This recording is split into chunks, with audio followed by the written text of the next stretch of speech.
Welcome to Sangeetha cooking. ಇವತ್ತಿನ recipe super ಟೇಸ್ಟಿಯಾದಂತಹ ಹೋಟೆಲ್ಗಳಲ್ಲಿ ಮಾಡುವಂತಹ ಫೇಮಸ್ ರವಾ ಇಡ್ಲಿನ ಹೇಗೆ ಮಾಡೋದು ಅಂತ ತಿಳಿಸ್ಕೊಡ್ತಾ ಇದ್ದೀನಿ. ಈ ರವಾ ಇಡ್ಲಿ ತುಂಬ ಸಾಫ್ಟಾಗಿ ತುಂಬ ರುಚಿಯಾಗಿ ಬರುತ್ತೆ. ಸೇಮ್ ಹೋಟೆಲ್ಗಳಲ್ಲಿ ಹೇಗಿರುತ್ತೆ ಅದೇ ರೀತಿ ಇರುತ್ತೆ. ನಾನು ಹೇಳಿರುವ ಮೆಷರ್ಮೆಂಟಲ್ಲೇ ಮಾಡಿ ಈ ರೀತಿ ಪರ್ಫೆಕ್ಟ್ ಆದಂತಹ ರವಾ ಇಡ್ಲಿನ ನೀವು ಮಾಡ್ಕೋಬೋದು. ಬನ್ನಿ ಇದನ್ನು ಹೇಗೆ ಮಾಡೋದು ಅಂತ ನೋಡೋಣ.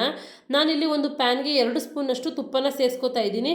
ತುಪ್ಪದ ಬದಲು ಎಣ್ಣೆನೂ ಕೂಡ ಸೇರಿಸ್ಕೋಬೋದು. ತುಪ್ಪ ಸೇರಿಸೋದ್ರಿಂದ ಸೇಮ್ ಹೋಟೆಲ್ಗಳಲ್ಲಿ ಹೇಗಿರುತ್ತೆ ಅದೇ ರುಚಿ ಬರುತ್ತೆ. ಈಗ ತುಪ್ಪ ಬಿಸಿ ಆದಮೇಲೆ ಅದಕ್ಕೆ ನಾನು ಗೋಡಂಬಿನ ಸೇರಿಸ್ಕೊತಾ ಇದ್ದೀನಿ. ಲೋ ಫ್ಲೇಮಲ್ಲಿ ಇಟ್ಕೊಂಡು ಗೋಡಂಬಿನ ಫ್ರೈ ಮಾಡ್ಕೊಳ್ಳೋಣ. ಜಾಸ್ತಿ ಹೊತ್ತು ಫ್ರೈ ಮಾಡ್ಕೊಳ್ಳೋದು ಬೇಡ. ಲೋ ಫ್ಲೇಮಲ್ಲಿ ಇಟ್ಕೊಂಡು ಫ್ರೈ ಮಾಡ್ಕೊಳ್ಳೋದ್ರಿಂದ ಚೆನ್ನಾಗಿ ಫ್ರೈ ಆಗುತ್ತೆ. ಈಗ ನೋಡಿ ಗೋಡಂಬಿ ಎಲ್ಲ ಚೆನ್ನಾಗಿ ಫ್ರೈ ಆಗಿದೆ. ಈಗ ಸಪ್ರೇಟಾಗಿ ತೆಗೆದಿಟ್ಕೊಳ್ಳೋಣ. ಜಾಸ್ತಿ ಹೊತ್ತು ಫ್ರೈ ಮಾಡ್ಕೊಳ್ಳೋಕೆ ಹೋಗ್ಬೇಡಿ, ಕಪ್ಪಾಗಿಬಿಡುತ್ತೆ. ಈಗೆಲ್ಲನೂ ಕೂಡ ಸಪ್ರೇಟಾಗಿ ತೆಗೆದಿಟ್ಕೊಂಡಿದ್ದೀನಿ. ಈಗ ಅದೇ ಪ್ಯಾನ್ಗೆ ನಾನು ಒಂದು ಅರ್ಧ ಚಮಚದಷ್ಟು ಸಾಸಿವೆನ ಸೇರಿಸ್ಕೊತಾ ಇದ್ದೀನಿ. ಹಾಗೆ 1 ಚಮಚದಷ್ಟು ಇಲ್ಲಿ ಕಡಲೆಬೇಳೆನೂ ಕೂಡ ಸೇರಿಸ್ಕೊತಾ ಇದ್ದೀನಿ. ಸಣ್ಣದಾಗಿ ಹೆಚ್ಚಿಟ್ಕೊಂಡಂಥ ಕರ್ಬೇವಿನ ಸೊಪ್ಪನ್ನು ಕೂಡ ಸೇರಿಸ್ಕೊತಾ ಇದ್ದೀನಿ. ಹಾಗೆ ಸಣ್ಣದಾಗಿ ಹೆಚ್ಚಿಟ್ಕೊಂಡಂಥ ಮೆಣಸಿಕಾಯಿನೂ ಕೂಡ ಸೇರಿಸ್ಕೊತಾ ಇದ್ದೀನಿ. ನಿಮಗೆ ಮಕ್ಕಳು ತಿಂತಾರೆ ಅಂದರೆ ಮೆಣಸಿಕಾಯಿನ ಸ್ಕಿಪ್ ಮಾಡ್ಕೋಬೋದು. ಇವಾಗ ಇದನ್ನೆಲ್ಲ ಚೆನ್ನಾಗಿ ಫ್ರೈ ಮಾಡ್ಕೋಬೇಕು. ಕಡಲೆಬೇಳೆ ಬಣ್ಣ ಎಲ್ಲ ಚೇಂಜ್ ಆಗಬೇಕು, ಅಲ್ಲಿವರೆಗೂ ಕೂಡ ನಾವು ಇದನ್ನು ಫ್ರೈ ಮಾಡ್ಕೋಬೇಕು. ನೋಡಿ ಎಲ್ಲ ಕೂಡ ಚೆನ್ನಾಗಿ ಫ್ರೈ ಆಗಿದೆ. ಇವಾಗ ಇದಕ್ಕೆ ನಾನು 1 ಕಪ್ನಷ್ಟು ಬಾಂಬೆ ರವೆ ಅಥವಾ ಉಪ್ಪಿಟ್ಟು ರವೆನ ಸೇರಿಸ್ಕೊತಾ ಇದ್ದೀನಿ. ಈಗ ರವೆನ ಸೇರಿಸ್ಕೊಂಡಾದ್ಮೇಲೆ ನಾವು ಲೋ ಫ್ಲೇಮಲ್ಲಿ ಇಟ್ಕೊಂಡು ಚೆನ್ನಾಗಿ ಫ್ರೈ ಮಾಡ್ಕೋಬೇಕು.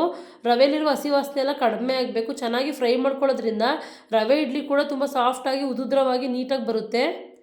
ಈಗ ನಾನು ಲೋ ಫ್ಲೇಮಲ್ಲೇ ಇಟ್ಕೊಂಡು ಸುಮಾರು ಒಂದು 3ರಿಂದ 4 ನಿಮಿಷದವರೆಗೂ ಫ್ರೈ ಮಾಡ್ಕೋತೀನಿ.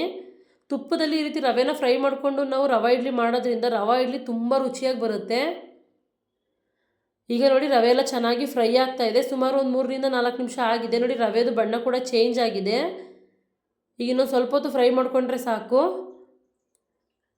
ಈಗ ನೋಡಿ ರವೆ ಎಲ್ಲ ಕಂಪ್ಲೀಟಾಗಿ ಫ್ರೈ ಆಗಿದೆ. ಇಷ್ಟು ಫ್ರೈ ಮಾಡಿಕೊಂಡ್ರೆ ಸಾಕು. ಈಗ ನೋಡಿ ಇದು ರೆಡಿಯಾಗಿದೆ. ಇವಾಗ ಇದನ್ನು ಸ್ವಲ್ಪ ಹೊತ್ತು ತಣ್ಣಗಾಗಿ ಬಿಟ್ಬಿಡೋಣ. ತುಂಬ ಜಾಸ್ತಿ ತಣ್ಣಗಾಗೋದು ಬೇಡ, ಸ್ವಲ್ಪ ಬೆಚ್ಚಗಿರಬೇಕು. ಇವಾಗ ಇದನ್ನು ನಾನು ಒಂದು ಬೌಲ್ಗೆ ಸೇರಿಸ್ಕೊಂಡಿದ್ದೀನಿ. ರುಚಿಗೆ ತಕ್ಕಷ್ಟು ಉಪ್ಪನ್ನು ಕೂಡ ಸೇರಿಸ್ಕೊತಾ ಇದ್ದೀನಿ. ಹಾಗೆ ಒಂದು ಚುಟುಕಿಯಷ್ಟು ಸೋಡಾನು ಕೂಡ ಸೇರಿಸ್ಕೊತೀನಿ. ಇವಾಗ ಇದನ್ನೆಲ್ಲ ನೀಟಾಗಿ ಒಂದು ಸಲ ಮಿಕ್ಸ್ ಮಾಡ್ಕೊಳ್ಳೋಣ. ಸ್ಪೂನಲ್ಲೇ ಒಂದು ಸ್ವಲ್ಪ ಹೊತ್ತು ಮಿಕ್ಸ್ ಮಾಡ್ಕೊತಾ ಇದ್ದೀನಿ. ನೋಡಿ ಉಪ್ಪೆಲ್ಲ ಚೆನ್ನಾಗಿ ಎಲ್ಲ ಕಡೆ ಮಿಕ್ಸ್ ಆಗಲಿ. ಇವಾಗ ಇದಕ್ಕೆ ನಾನು ಸ್ವಲ್ಪ ಕ್ಯಾರೆಟ್ ತುರಿನ ಸೇರಿಸ್ಕೊತಾ ಇದ್ದೀನಿ. ಹಾಗೆ ಸಣ್ಣದಾಗಿ ಹೆಚ್ಚಿಟ್ಕೊಂಡಂಥ ಕೊತ್ತಂಬರಿ ಸೊಪ್ಪನ್ನು ಕೂಡ ಸೇರಿಸ್ಕೊತಾ ಇದ್ದೀನಿ.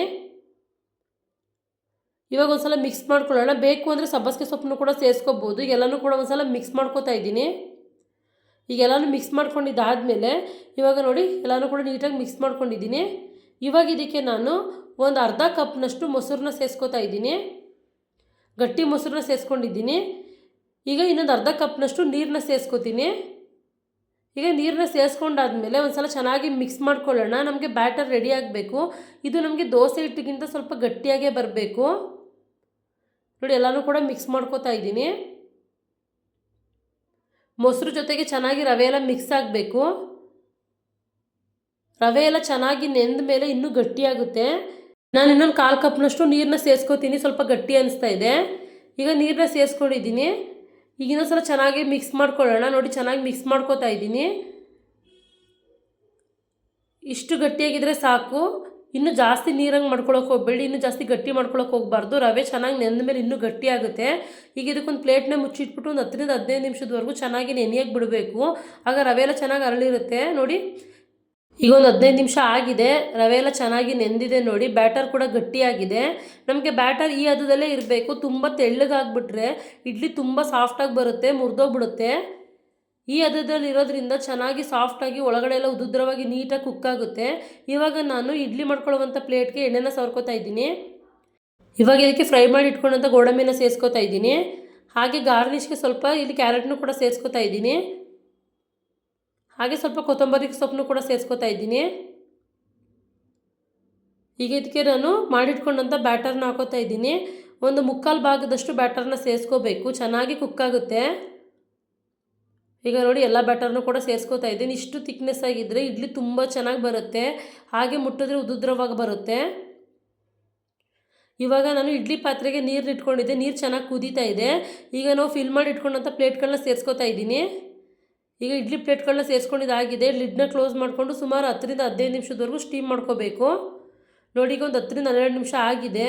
ಇವಾಗ ಇದು ಬೆಂದಿದೆಯಾ ಅಂತ ನೋಡೋಕ್ಕೆ ಒಂದು ಸ್ಪೂನ್ ತೊಗೊಂಡು ಈ ರೀತಿ ಚುಚ್ಚಿದ್ರೆ ಒಂದು ಸ್ವಲ್ಪನೂ ಕೂಡ ಅಂಟ್ಕೋಬಾರ್ದು. ನೋಡಿ ಒಂದು ಸ್ವಲ್ಪನೂ ಕೂಡ ಅಂಟ್ಕೊಂಡಿಲ್ಲ. ಇದು ಕುಕ್ಕಾಗಿದೆ ಅಂತ.